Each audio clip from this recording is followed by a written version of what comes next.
Hey guys, this is Jacolia of Jacolia Jams. Thank you for once again coming back home, family. For those of you that happen to be new here, definitely hope you hear something today that will persuade you to stay. If you have not already done so, exactly what are you waiting for? Hit that subscribe button, like the video, comment down below, and share to your social media platforms. With that being said, y'all, we're going to jump into today's video, and I am going to attempt to teach you guys how to, create a storyline, a timeline, in comparison with scripture, archaeology, and history. So when you're studying the Bible, we know how to do so based off of what was taking place so that we can know, like, do these things line up? Is the Bible fable? You know, a lot of people begin to say that the biblical narrative bit off of ancient Sumer in Egypt. So what we're going to do is we're going to state that the Bible is literally the people that were in ancient Sumer and ancient Egypt during this time. And we are going to do so by more so talking about Abraham. Y'all know when I get to going, I don't know exactly what I know what I'm going to talk about, but sometimes I just release so much because I have a lot of information in my head, and somebody commented the other day and told me that my video don't have the views that they deserve because of all the meat that I am sharing. And I thank you guys who do share the videos, like, comment. Like, some of the videos be going crazy. Like, some of the videos be like having 2,000-3,000 views on it within an hour or so, with hundreds of comments and hundreds of likes. And then other videos would be under 100, and it'd be fine. I just want people to see and to hear and to know and to do their own deep diving. With that being said, let's talk about Abram. Let's see where he was from, what was going on during that time, so on and so forth. We have to begin to line this up. So we're going to go back to Genesis 10. You guys are going to see me reach for Genesis 10 a lot because it's history. It's history. Genesis 10 and 21. Unto Shem, also the father of all the children of Eber. You guys remember the name Eber, the brother of Japheth the elder. Even to him were children born. The children of Shem, Elam. We know that Elam are Indians who have a great Persian influence, but they are Indians, which is where you get your East Indians coming into the Caribbeans, which is where you get your, you know what, I'm not even gonna do that. See, y'all see what I get? I'm not gonna do that because I'm gonna save a video for the Indians. You have Asher and a Farkside and Lud and Aram, and the children of Aram is Uz and Hul and Gether and Mash, and Arakside begat Selah, and Selah begat Eber, and unto Eber were born 2 sons. The name of one was Peleg. I can't wait to teach about him. For in the days was the earth divided, and his brother was Jokatan, and Jokatan begat Almodad, and Sheleph, and Hazar Beth, and Jerah, and Hadoram, and Uzal, and Digla, and Obal, and Ibamael, and Sheba, and Ophri, and Havilah, and Jobab. All these were the sons of Jokatan. These are a lot of Shemites, a lot of Semitic nations, a lot of Semitic nations. So, let's see if we can find Abraham's genealogy.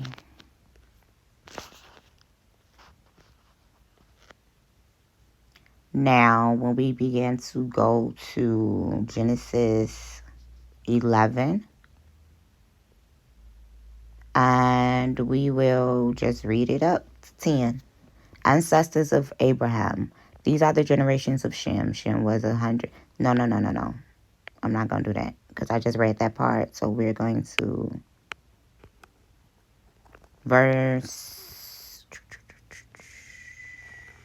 we'll start at 16, I'm sorry.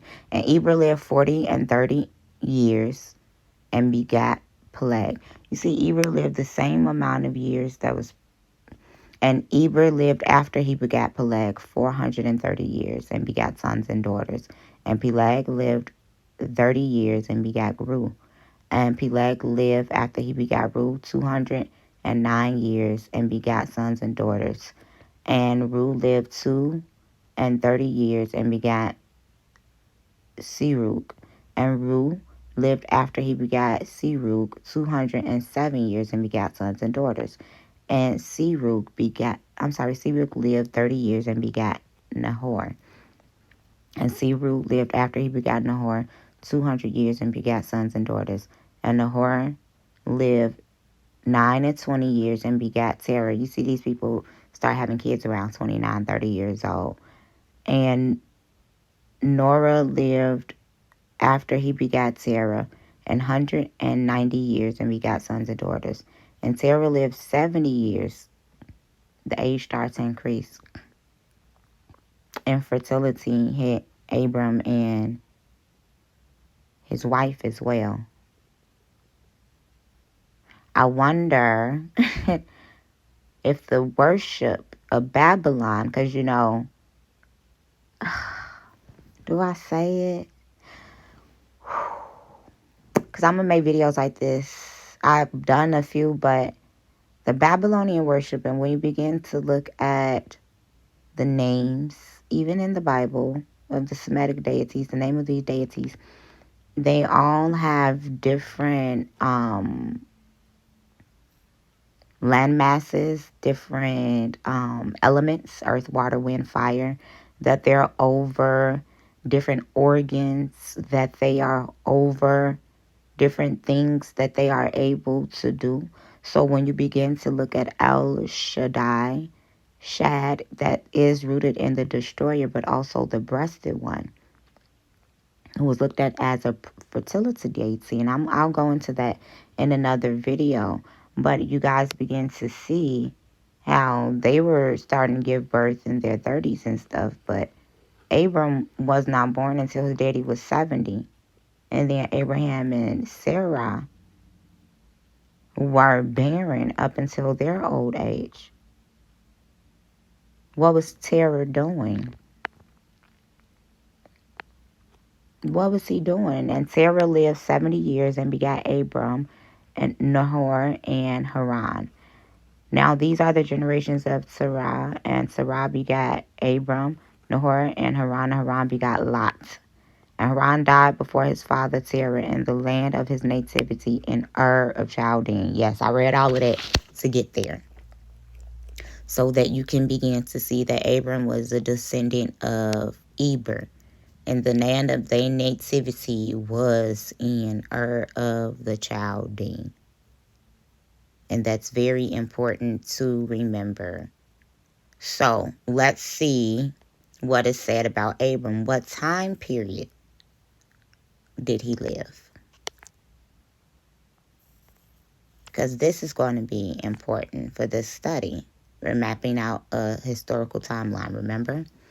Abraham flourished, according to www.britannica.com. Abraham flourished early 2nd millennium BC. First of the Hebrew patriarchs, revered by Judaism, Christianity, and Islam. Genesis tells how Abram at 75 left Ur with his barren wife Sarai, later Sarah, and others to found a new nation in Canaan.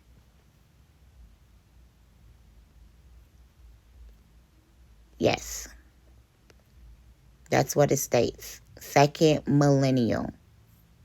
And so there's another book, Abraham, Historicity and Origins, and the Bible and the History. The book is divided into two parts, Abraham in History and Abraham in Tradition. In part one, Van Setters argues that there is no unambiguous evidence pointing to an origin for the stories in the 2nd millennium BC. I'm going to debunk this because I'm going to show you that it is. Arguments based on reconstruction, the patriarch's nomadic way of life, the personal name Genesis, the social custom reflected in the stories, and correlation of the tradition of Genesis with the archaeological data of the Middle Bronze Age have all been found in part one above to be quite deficit in discriminating in origin in the Abraham tradition in the second millennium BC. I'm about to line this all up. I'm about to line this all up to prove. Because they're saying that there's virtually no way decoding when oral narrative is formed or motifs became associated with a particular person such as Abraham. We're about to prove. Because the Britannica said second millennium, right? So let's go digging to see what was going on in that time in Earth. Actually, let's first see, because they referred to Abraham the Hebrew. That's what they called him. Let's see when he was called a Hebrew in the Bible.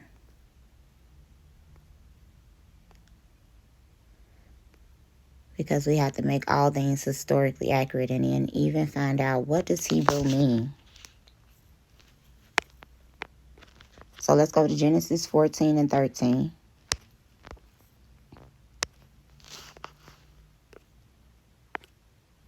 Genesis 14 and 13.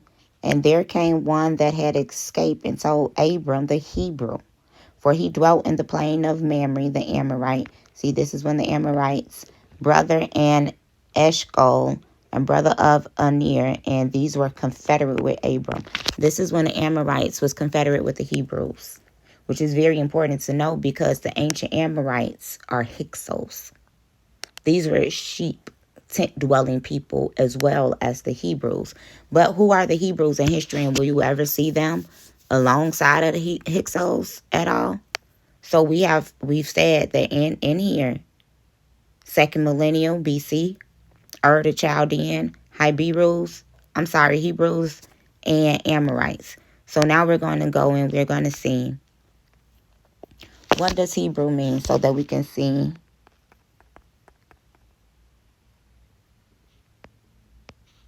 what where these people came from. According to Merriam-Webster dictionary, a member or descendant from one of the group of northern Semitic peoples, including the Israelites. So this is very important to know, that Hebrews are inclusive of the sons of Eber, and Semitic are all of the sons of Shem. It's very important to know. So when we look at BibleStudyTools.com, the Hebrews are sons of Eber, as I forestated, Genesis 10 and 21. Others trace the name of Hebrew, root word signifying to pass over. The Hebrews kept Passover. The Hebrews were passed over. But what else does it mean? Crossover, to pass through.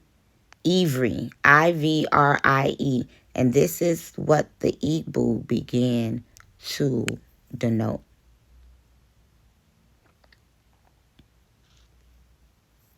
Let's begin to say,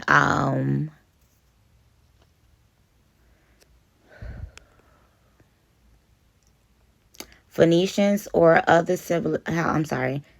in some instances, the destination Hebrews may also be historically, in a wider sense, referring to the Phoenicians. How and why? How and why? I'm going to hold on to this, but I'm going to explain why. Because the ancient Phoenicians come out of the sea line of Ham, and you see that in Genesis 10. There are Tyre and Zidon in the time of Solomon. Tyre and Zidon were there assisting with the building of the temple. And I'm not going to go into that as much, but I want you to know the Phoenicians, the tribe of Dan, all became known as the Sea Peoples. So the Israelites were heavily amongst the Zidonians and the Phoenicians. Or other ancient civilizations such as the Shasu. So the Hebrews were conflated with the Shasus. We're not even going to go into the Shashus led.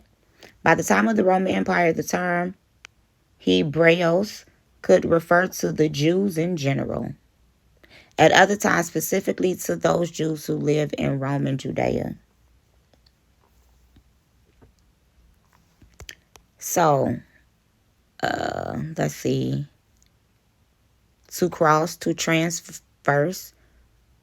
It means the description of peoples and nations from their location from across the river, often the Euphrates, sometimes the Jordan. That's because the Jordan River was on the other side of ancient Egypt.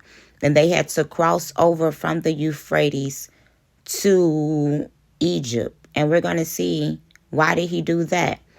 It also appears in Acadia as Eber, E-B-E-R, Eber, Nari, N-A-R-I, in the Akkadian. In Aramaic, it's called Avar, A-V-A-R. Nahara, N-A-H-A-R-A. Corresponding to Hebrew, Ivar, Nahar.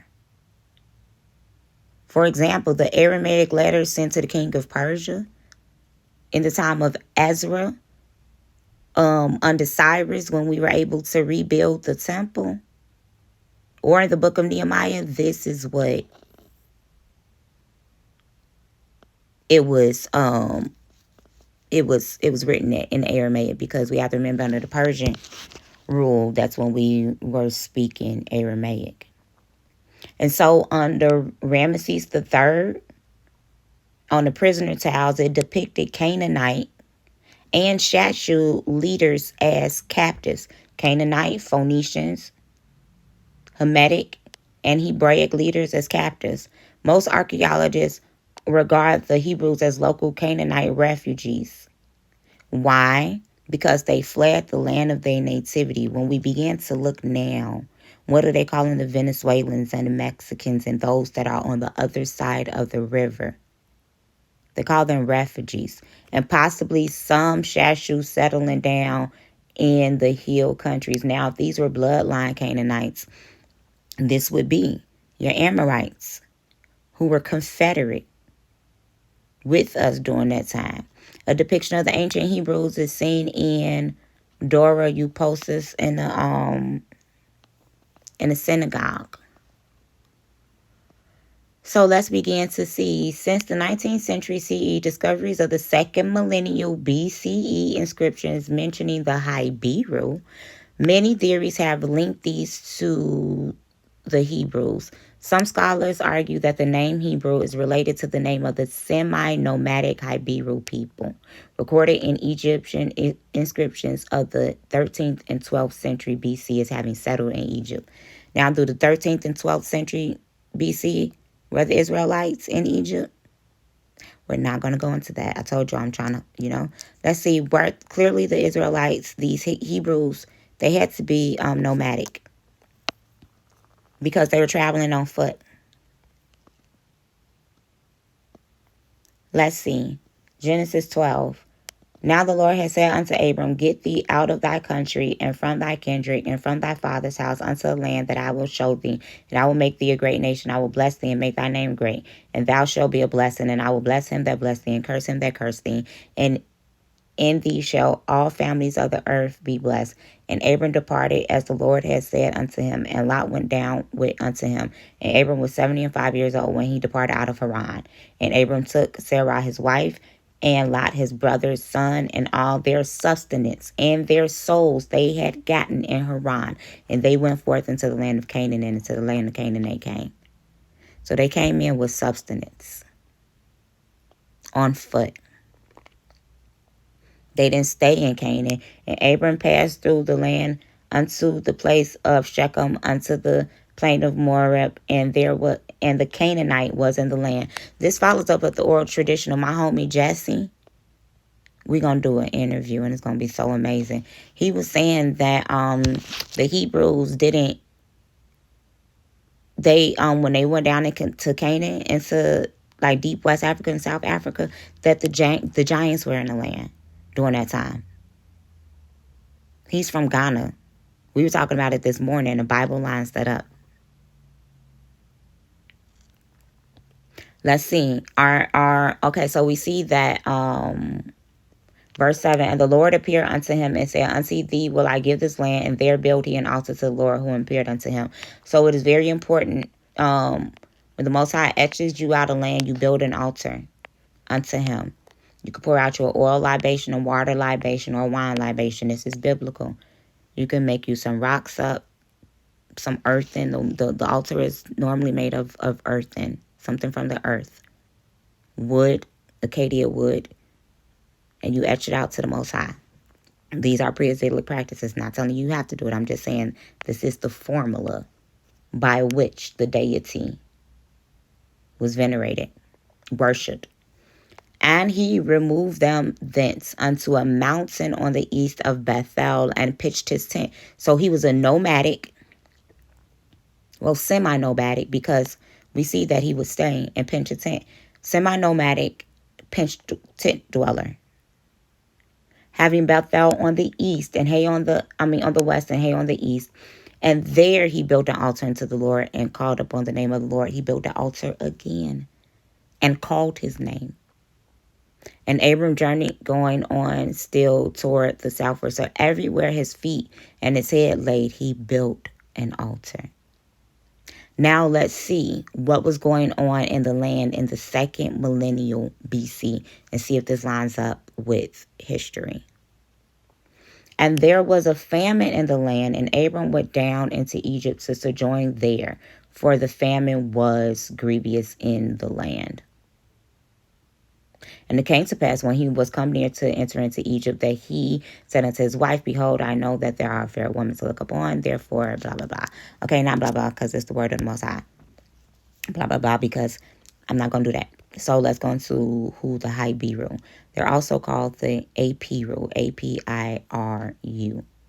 And this term was first seen in the Fertile Crescent in second millennial BC. Let's see, where is the Fertile Crescent? You don't say Iraq. That's ancient Mesopotamia, ancient Babylon, Israel. And we know that that's that little strip. But it's in the Middle East. Now, we know that the Middle East is Northeast Africa, encompassing of Arabian Peninsula, the Levant, Turkey, Egypt, Iran, and Iraq, as well as West Asia,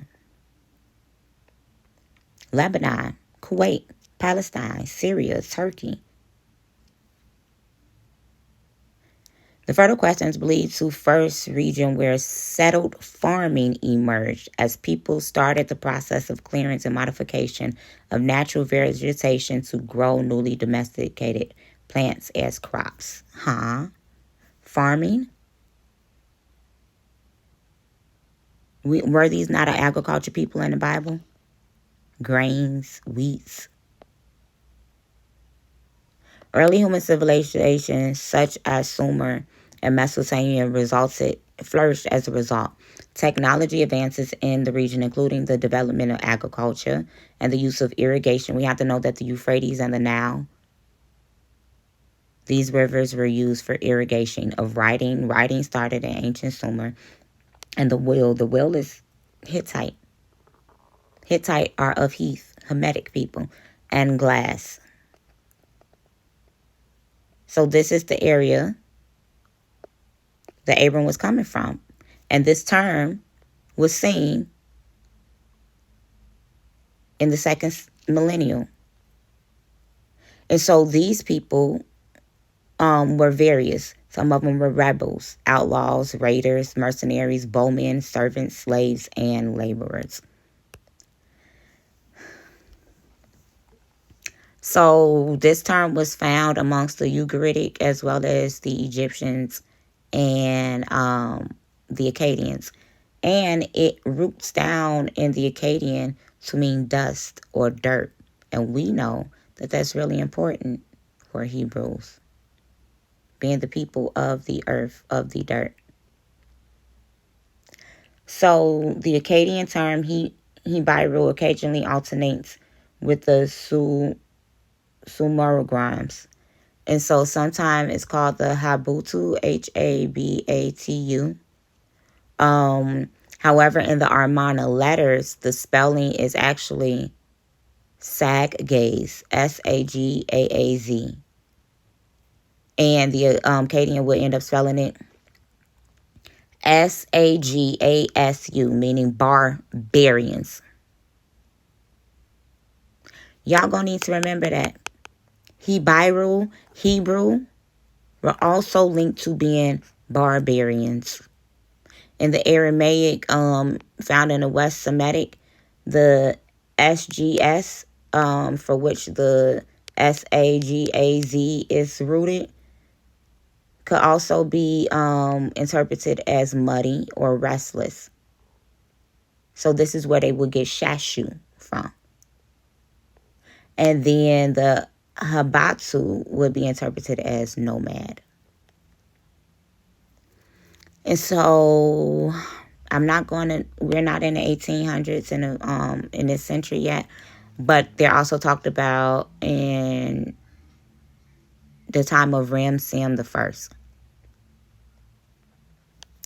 So the term occurs in hundreds of times in the second millennium BC, all the way up until like a 600-year period from the 18th to the 12th century, all up and through Egypt, Canaan, Syria, Turkey, Anatolia. And we need to know that. And so it's saying that Assyrian king, Assyrian king, and this is important because my homie was saying that one of the Hebrew kings went into Canaan and ended up getting ran out by the giants and ended up fighting the giants during these times. And you got to remember the Hebrews also have oral traditions to say that they lived before Adam. So it's saying in the 18th century, which we're not going to go too deep into, a North Syrian king named Iraq Batum, quote unquote, made peace with the warlord Shem Umba and his Habiru. Y'all, I'm not gonna do it. I'm not gonna hold that because I wanna make sure everything is lined fully up when I do that. But y'all already know I'm going to do it. Since the discoveries of the second millennial BC inscriptions mentioning the Habiru, there have been many theories linking this to the Hebrews of the Bible.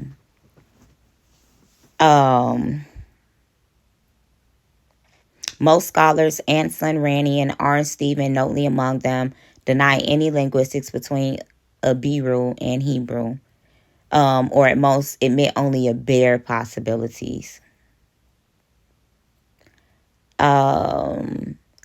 Nadvad Naaman, and see, that would make sense why this person begins to conflate the two, because look at their name. Had no doubt that the term Hebrew was derived from Habiru. Let me see who this person is. Of course. Why? Because Navad Naaman was born in Jerusalem. He's an Israeli archaeologist and historian. He studies in the study of Near East in his first and second millennium BC. His research combines the history of the ancient Near East, archaeology, Assyriology, and the study of the Bible. He possesses broad knowledge in all four branches of the research. So, look. He told you that the Habiru are the Hebrews. After compelling, so he became a professor associate of Jewish history in 1984, and he held chair in Jewish history at Tel Aviv University. So, he published his first article in 1974, which contained a discovery considerable importance for research. He found that two clay tables written in cuneiform in Akkadian and language, one of which was attributed to Tiglath-Pileser III, which is talked about in the Bible, king of Assyria, and the other to Sargon II, which is talked about in the Bible, belonged to one tablet that was broken. It became known as the Eskaya inscription. So he knows okay. So he said. So then the Christian priestly scholars such as Manfred Wiepitt, Henry Cazelles, and Oswald Lawrence are the least ready to give up the relation between Habiru and Hebrew. For them, the linguistics correlation equation between Habiru and Hebrew is easy and comfortable. Yep. Lorentz, however, missed the etymological possibility despite denying all equations between Habiru and Hebrew. So they admit it. They admit it. Regarding the identity, the academic consensus is well established that Habiru and Hebrews are two different groups. The biblical Hebrews are an ethnic group, while Habiru are a much wider multi-ethnic group distinguished by social status. I want you guys to know that when you read the Bible, the biblical narrative correctly, the Habiru would be the larger branch, but it would still be Hebrews. That's where you get your Midianites, your Moabites, your Ammonites. The Habiru would be inclusive of your Kenites. Okay? So this still lines it up. And why is that? Because your Kenites were still tent dwelling people. They just were not Hebrews, but they were seen amongst the Hebrews, just as the Jebusites were seen amongst the Hebrews dwelling in tents. And both had access to the Ark of the Covenant. So when they traveled amongst the Hebrews, it was the Habirus, the Habirus. These are the Hebrews and the strangers, the mixed mingle, the Arab that came out with them. Line up on line, precept on precept. We got to take history and make it make sense. The morphological pattern of the word Habiru is, as mentioned above, Quatilu, which point at a status as opposed to morphological pattern of ethnoham, which is based on Nisiba. So they're stating that the Habiru was based off of status, which is why they began to mention that some of them was slaves, some of them was this, some of them was that. Status was mentioned when we just read Abraham. It stated that Abraham had the riches. Lot had some stuff, but he had souls amongst him. Okay? Souls amongst him. So let's keep going, y'all. And so since Abraham had riches, he had souls amongst him. He was semi-nomadic, and he was a tent dweller. And he was known to be and seen in the Arabian Peninsula, and the father of some some Arab tribes. Let's see what he would be called in Arabic. In Arabic, he would be called a shaykh or sheikh, meaning wise old man or chief. So this is about status and nobility. It literally means the definition of sheikh is the leader of an Arab village or family. Yep. So Abraham was a sheikh by definition. So let's continue. So we'll begin to see the 13th and 12th century, the 11th century specifically, in the third intermediate period of Egypt, began to see the Shasu of YHWH. While some scholars consider these hypotheses compatible, the Habiru being a generic Akkadian form parallel to Hebrew, Ivri, from the Akkadian equivalent, ever, meaning beyond or across, describing foreign peoples from across the river, where the letter Ayin in Hebrew corresponds to H or Hey in Acadia, such as the Hebrew Zawar or Zara. And this is where you get the name Zara from, or the Zarkos Mountains, Zorikos Mountains. Yeah. Alternatively, some argue that Hebrew refers to a social class found in every ancient Near Eastern society, which Hebrews could be a part of. See? See? Now let's go into the Shasu of YHWH. to see what they were described as and who they were. The Shasu were Semitic pastoral nomads. We already covered that in the southern Levant. Where's the southern Levant? Oh, you don't say. In Israel, Palestine, Jordan, Lebanon, Syria, the Siam Peninsula, southern Asia, okay, near the Dead Sea, and also in the western parts of the Fertile Crescent, in Ashkelon, in Jezreel, the Transjordan, Sinai. Some of them also worked as mercenaries for Afro-Asiatics, and Egyptian armies. The Shasu prisoner was depicted, as before stated, in Ramesses III release at Medinet Hebew. And so the names Etamon may be Egyptian as SSW or SASAS. Going back to the other word, meaning those who move on foot. So this would mean nomadic. It also means to wander, or it can go into the trilateral or the three root of the Hebrew, which would be Shin, Samek, which means to plunder. So we see correlations between the Shasu, the Habiru, and the Hebrew. And I know majority of you guys know this, but a lot of people don't. And I'm reading off on who these people are so that we can see that these people group were where Abraham was. For my Christian followers who don't know these things and don't know how to study these things through, or to be able to line things up a certain way.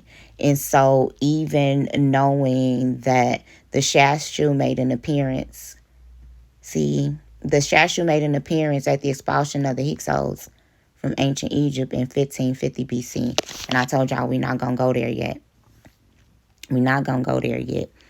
The name appears in the list of Egypt's enemies, inscribed on a column basis at the Soleb, which was built by Amenhotep III. After his father, Thutmose, some began to say that Thutmose was the pharaoh of the Exodus. And y'all see how they just named the Hyksos being alongside of the Habirus? And when that scripture began to say that the Amorites and the Hebrews were confederate amongst one another, that's what the scripture's saying. That's what history say. Among details uncovered at the temple was a reference to a place called Seir and the land of Shasu. Hold on, y'all. So would the Shasu of Yahweh have anything to do with Seir? Let's see. Let's see what the Bible say. Would Yahweh be anywhere near Seir? Or is he just the power of the Israelites? Let's go to Deuteronomy 33 and 2. And let this Bible speak expressly for itself. We're going to read up. And this is the blessing wherewith Moses, the man of God, blessed the children of Israel before his death. And he said, the Lord came from Sinai and rose up from Seir. YHWH came from Sinai and rose up from Seir unto them. He shined forth from the Mount Paran, and he came with 10,000 of his saints from his right hand when a fiery law. YHWH was in Seir. Let's see. Judges 5:4-5.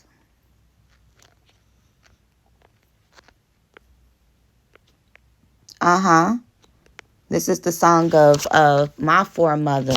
May the Most High watch over her soul. Deborah, tribe of Dan, the judges. And she began to say, YHWH, when thou wentest out of Seir, and when thou marchest out of the field of Edom, the earth trembled and the heavens dropped. The clouds also dropped water. So, the Shasu of Yahweh, Seir, we lining the thing up, right? Out of 2 or 3 witnesses shall a thing be established. A name thought to be related to or near Petra, Jordan. And so in the 12th century, they were also referred to as the Shasu of Seir. They sure were. They sure were. So let's see, because we finna wrap this up. Genesis 12:10, when it says, and there was a famine in the land, and Abram went down into Egypt to sojourn. Therefore, there was a famine in the land. And remember, we said that this was in the second millennium. So I want you guys to take down note that there was a worldwide famine in 2200 to 2100 BC. And I'm going to read an article from newscientist.com. Even ancient Egypt, mighty pyramid builders were powerless in the face of the famine that helped bring down their civilization around 2180 BC. Now, evidence gleaned from mud deposits by the river Nile suggested that a shift in climate thousands of kilometers to the south was ultimately to blame. And the same or worse could happen today. That's an article. Let's see. Economic problems, drought and famine weakened the Old Kingdom. There was severe 200-year drought in North and East Africa around 2200 BC.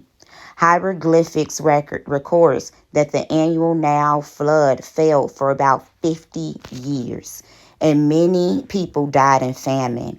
This may have produced the collapse of the Old Kingdom and the period of chaos that followed.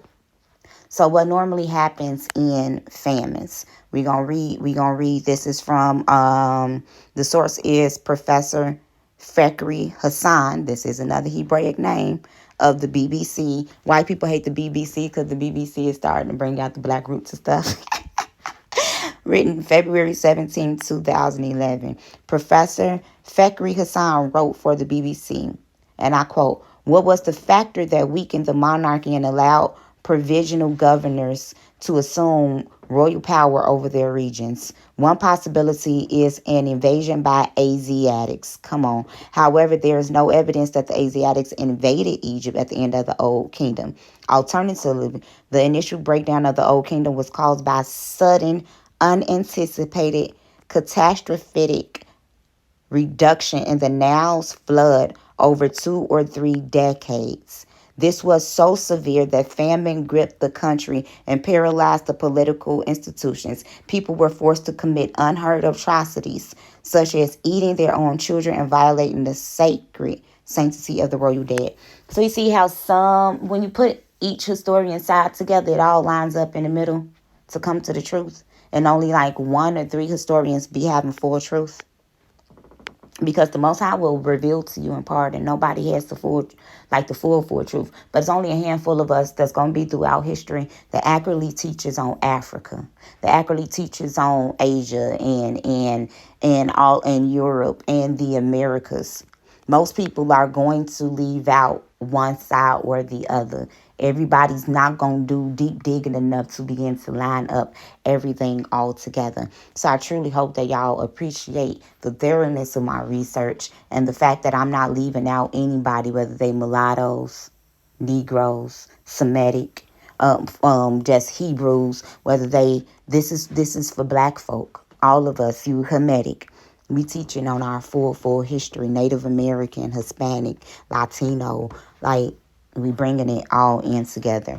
Now, let's see if there's ever been times in the Bible during famine when people have eaten their children. Do this even make sense? Let's go to Deuteronomy, the 28th chapter. And this is going to enter into the curses of when the Most High sends his people into captivity due to their disobedience. Deuteronomy 28, 53, and 55. "And thou shalt eat the fruit of thine own body, and the flesh of thy sons, and of thy daughters, which the Lord thy God had given thee in the siege and in the straitness, wherewith thine enemy shall distress thee, so that the man that is tender among you and very delicate, his eye shall be evil towards his brother, and toward the wife of his bosom, and toward the remnant and of his children, which he shall leave, so that he will not give to any of them of the flesh of his children whom he shall eat, because he hath nothing left in him the siege and in the straitness, wherewith thy enemy shall distress thee in all thy gates. Let's get another precept, Jeremiah 19:8-9. And I will make this city desolate and a hissing. Everyone that passeth thereby shall be astonished and hiss, because all the plagues thereof. And I will cause them to eat the flesh of their sons and the flesh of their daughters, and they shall eat every one of the flesh of his friends in the siege and straitness, wherewith their enemies, and they that seek their lives shall straiten them. Ezekiel 5:10.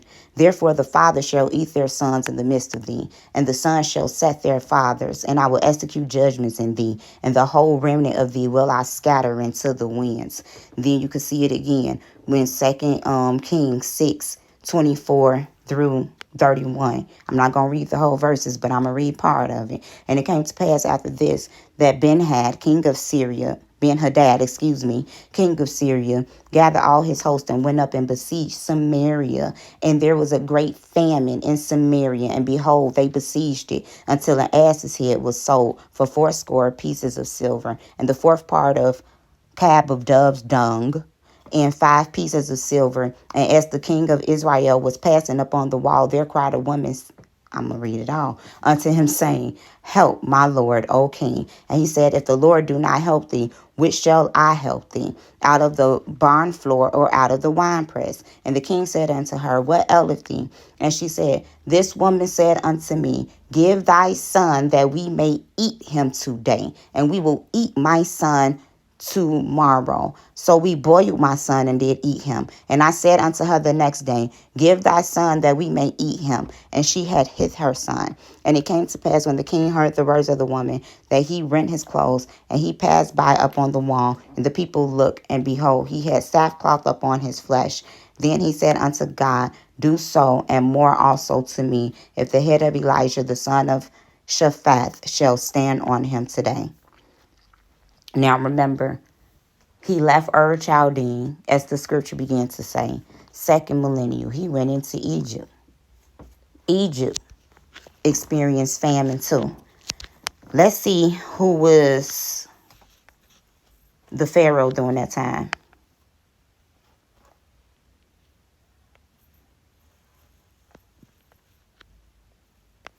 To see who he was alongside. And this would bring us to Sennacherib the first. The dynasty was 1926 to 1875.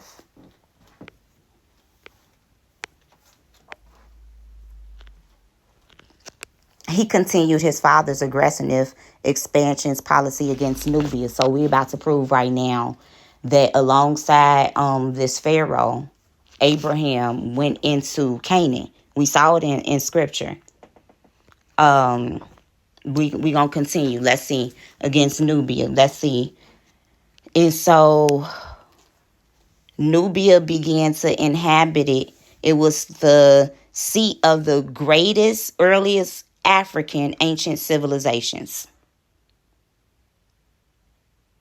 So this Pharaoh, Sennacherib the first, and Abraham went into Nubia to do expeditions. And did they not talk about some type of Shem,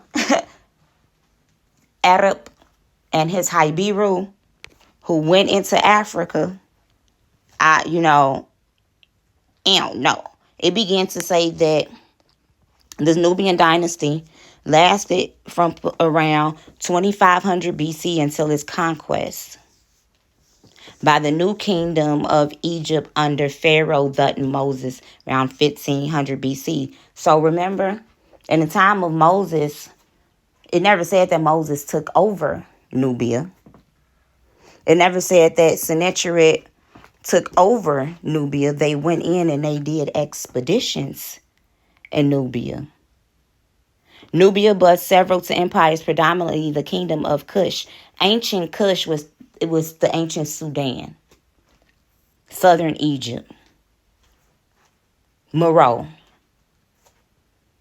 Okay? And from the 3rd century BC to 3rd century AD. Y'all know we're not going to go in that. They talking about the different. Okay, so Sennacherib the First also organized an expedition to the Western Desert. Where's the Western Desert? Oh, Egypt, the Red Sea, Libyan border. Abraham the Afar comes from his grandson. Out of him, Keturah, Epher. Those are the Afar people. That's who Africa is named after. Down into the Sahara. This is the Saharan Desert, the Sahel, Chad.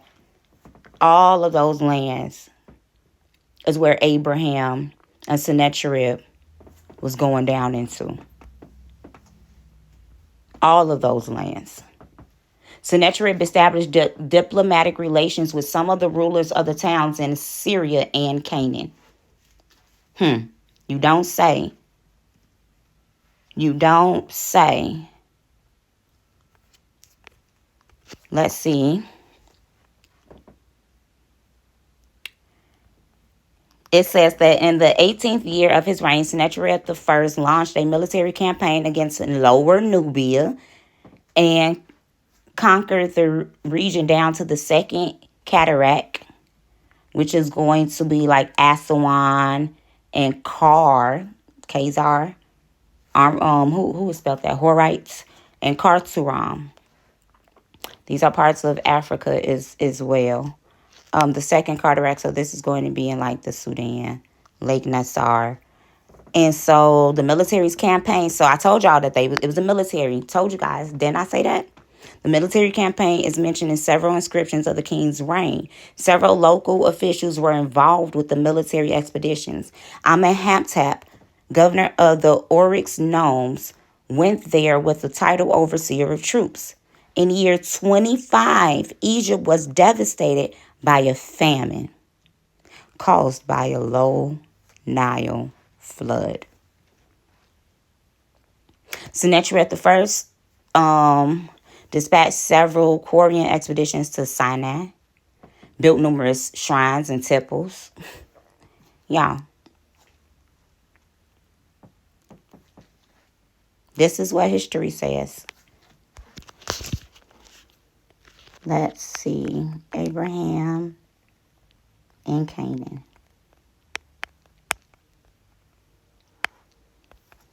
Let's see if we could get a few scriptures for that. Oh, we read those. When he settled in Canaan in Genesis 12, chapter 6 through 7. Verse 6 through 7. He was in Canaan.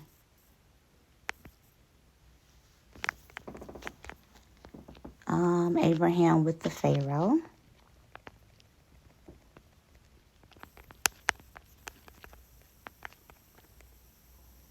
And we already know, based off of everything that we read, that he was a mighty warlord on his own. And when famine began to hit, they went to look for plenty. So let's see, where did they go? Where would they have gone to get food from? So sub-Saharan Africa had plenty in 3000 BC to 2000 BC. You don't say. So in 2000 BC in sub-Saharan Africa, sorghum was domesticated in the Sahel region. The Sahel, then we just talked about that. Line upon line, precept on precept, here a little, there a little. The Sahel region of Africa by 3000 BC, along with pearl millet by 2000 BC. Yams were domesticated in several distinct locations, including West Africa, and cowpeas by 25,000 BC. While earlier research pointed to edible domesticated plants such as squash, beans, lucum, gava, peke, and camote, Carol publications by Haas and colleagues have added avocado, achina, and maize.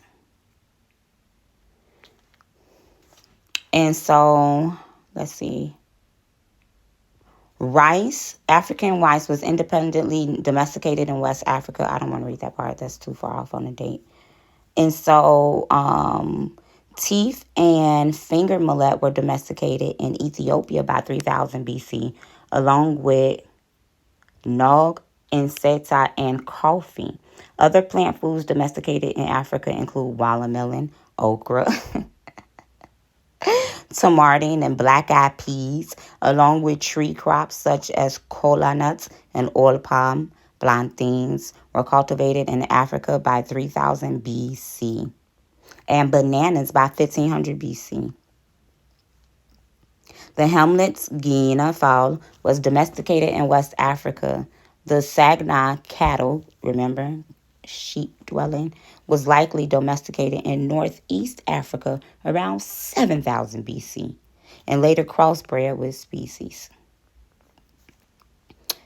Now, let's take this a step further, because when you look over into the Americans had food during this time. The United States dates to about 3000 BC. Several plants were cultivated, later to be replaced by the three sister cultivation of maize, squash, and beans.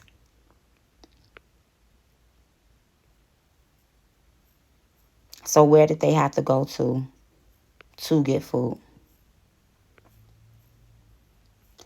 I must stop right here because then we'll be going into another timeline and some other things. I'm always sure that there's more information that can be placed on the inside of a video, but I think that was good. That was good. I'll be back soon because I have a lot more for you guys. This is Jacolia of Jacolia Gems. Bye.